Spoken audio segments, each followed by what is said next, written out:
Hi everybody, welcome back to my channel. The Italian language uses a lot what is called superlatives. So in this video, I'm going to tell you what they are, how they are formed, and how you can use them just like a real native Italian would. First of all, what is a superlative? Well, if you were to say, Giulia is the best Italian teacher of the world. I'm sure you're going to say that, right? Well, in the sentence, the best is what we call a superlative. So we can say that a superlative is used to describe the highest or lowest quality or characteristic of a person or an object. In Italian, you have to remember that you have two different types of superlatives.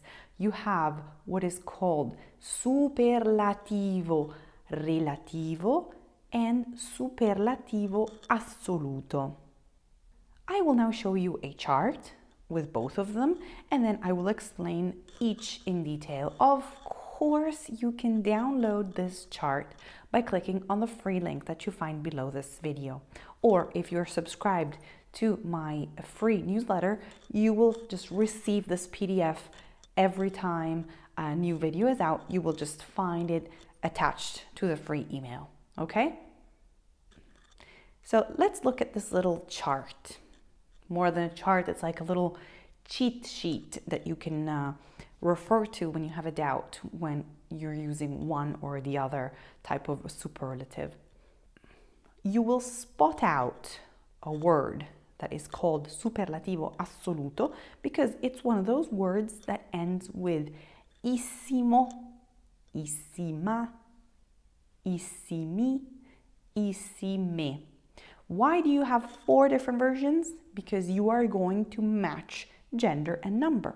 So O for boys, A for girls in the singular form, I for boys plural, and E for girls plural.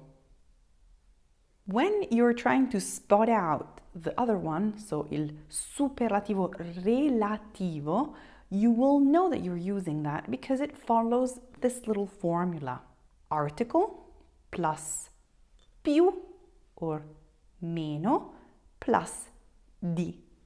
Let's now focus on the superlativo assoluto.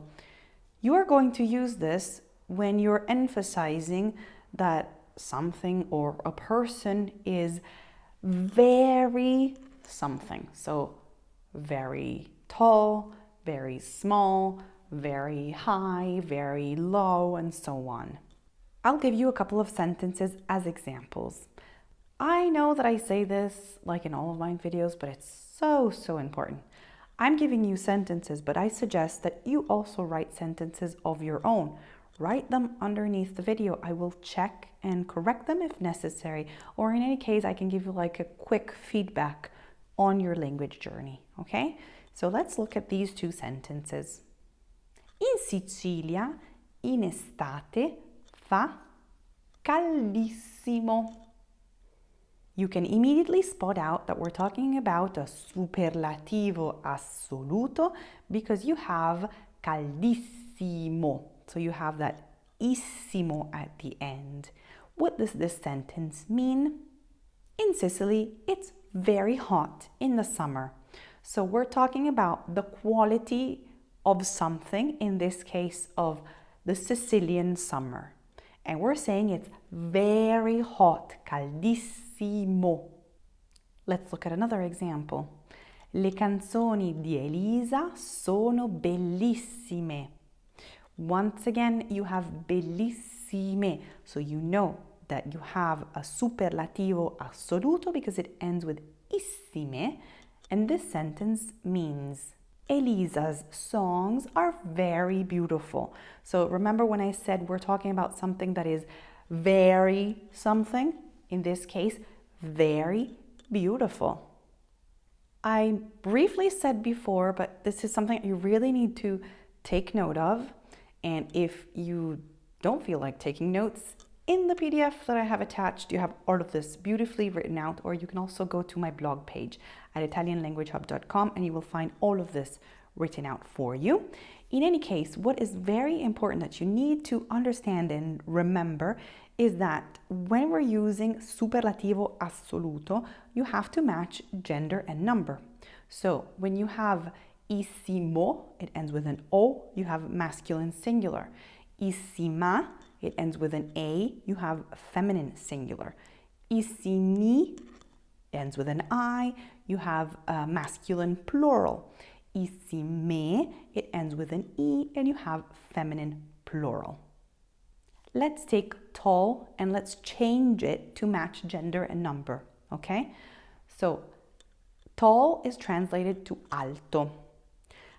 Alto, if we're making it masculine singular with the superlative, you're going to say altissimo. If we're making it plural, you would say altissimi. If we're switching to the feminine, it would become altissima in the singular form and altissime in the plural form. Now, let's take a sentence and let's just try to change it with the use of a superlative. For example, if I say, il cibo della nonna è buono, I'm saying grandma's food, so basically what she cooks, is nice. If I want to emphasize that I really think that it's really, really nice, I can change it with a superlativo assoluto. So I can say, il cibo della nonna è buonissimo. I'm matching buono, and I will also match buonissimo because it's referring to il cibo, the food. Il cibo in Italian is masculine singular, so I will have buonissimo.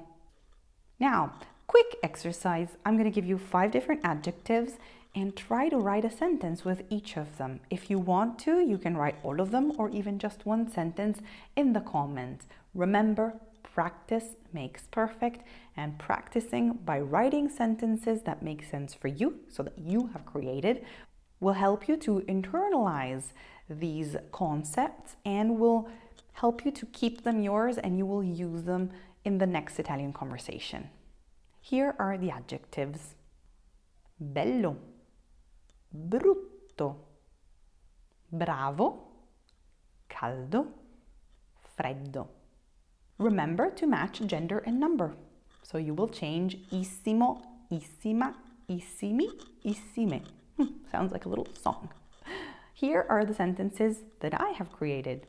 Il frigorifero è freddissimo. Luigi e Paolo sono bravissimi. Quella giacca è bellissima. Pro tip. This is a little extra info that I wanted to give you. You can actually create a superlative by repeating the adjective. So, for example, if I say, questo appartamento è piccolo piccolo, so I am repeating piccolo, which means small. If I say piccolo piccolo, I'm emphasizing that it's very small. Another sentence for you. Questa pizza è grande grande. Non so se riesco a mangiarla tutta. In this case, I'm repeating grande. So repeating the adjective actually creates a superlative. You can also create a superlative by using tutto. Tutto means everything entirely, okay? Look at this sentence. Emma era tutta contenta. In this case, the sentence translates to Emma was fully, entirely, really happy, as if she was so happy that every part of her body, every bone was happy.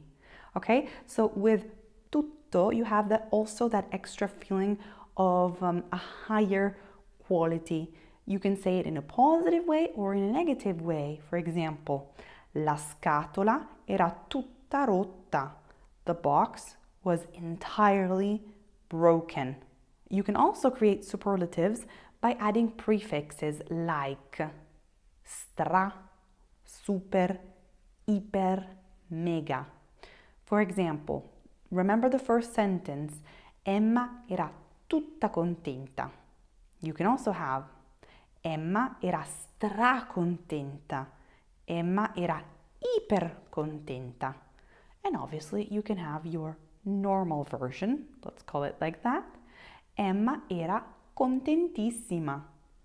Now, I told you that we have two different types of superlatives. Let's look at the superlativo relativo, the one that has a little formula that you have to remember. This form is used to express higher praise or obviously even disdain, but instead of saying that somebody or something is very good or very bad, you're going to say that that person is the best or the worst. So if once again you love me very much and you say, Giulia's YouTube channel is the best is a superlativo relativo. So in Italian you would say il canale YouTube di Giulia è il migliore.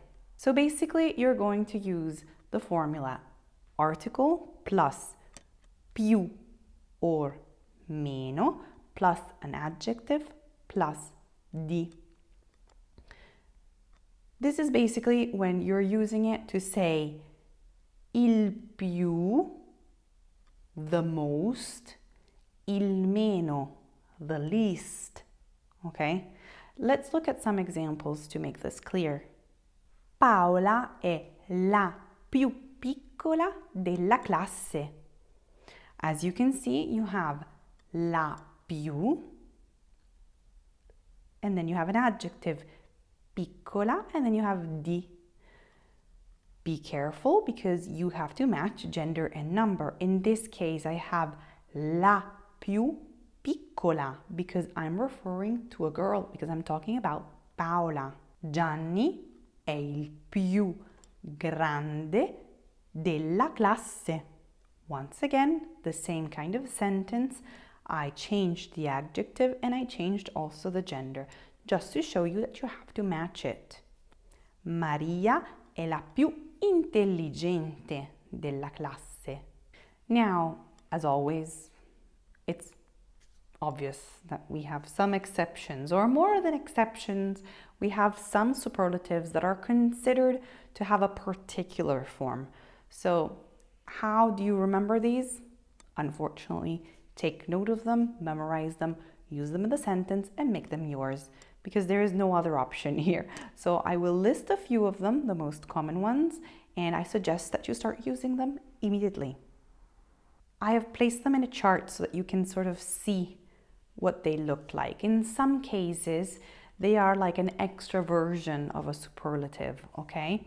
So, cattivo can become il peggiore, or pessimo. Grande, il maggiore, massimo. Piccolo, il minore, minimo. Alto, il superiore, supremo. Basso, l'inferiore, infimo. Now be careful because some of these have a specific context. So I suggest that you study the basic ones, so the ones with issimo, issima, and also with the little formula for the superlativo, relativo, and then add these on later on, okay? Just make sure you understand the basics first and then add on to these particular ones that can be tricky to remember, okay? If you need anything, let me know in the comments, and I'm looking forward to seeing you next week. Un bacio. Ciao.